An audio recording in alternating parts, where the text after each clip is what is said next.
Hi guys, what's up? So, andito naman po tayo sa Ekikaya. So, kakain mo tayo dito, syempre. At ito po ang mga pagkain dito. Oh, yan. Sasarap, no? At yan ang mga plates, syempre. So, kukuha po tayo ngayon ng plates. At yan po ako, guys.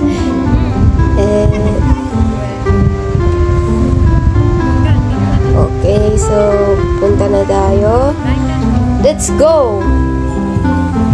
Yan.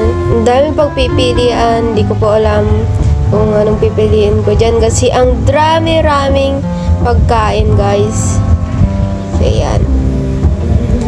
At ang laki oh. Halo-halo. Ang laki. At yan, hindi ko alam pangalan yan. Basta diluto. Okay. Ang sarap! So, kukuha po tayo ng calamares. Yan. So, ang favorite ko pala guys is calamares. Kasi ang sarap.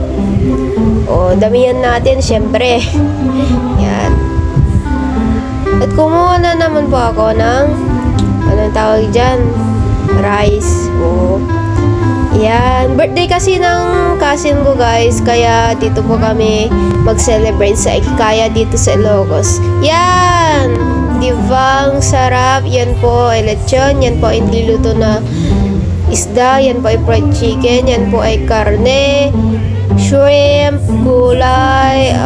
Hindi ko alam yan. Sushi. And yan. Ang sarap, no? Guys, isusuot ko nga pala yung gloves ko kasi magkakain po ako gamit ng aking kamay.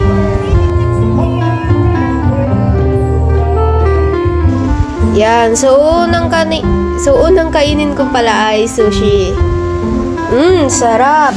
10/10 po pala ang rate ko dito, guys. Kasi ang sarap. Yan. Hindi lutong isda, oh.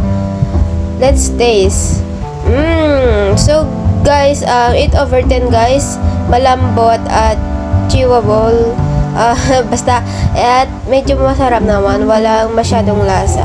At yan, guys, dessert ko pala nga yan, guys. At halo-halo pong pinili ko. And 10/10 din po to. Masarap. Maraming ingredients yan. And sweet po siya.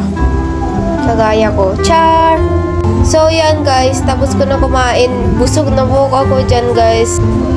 Bale, guys, ito po kami. Kumakain po kami ngayon. Kumakain pa sila, sabi ko. Yan po ang birthday boy, okay. And then, kukuha po tayo. Ayan po ang mga sweets na dessert.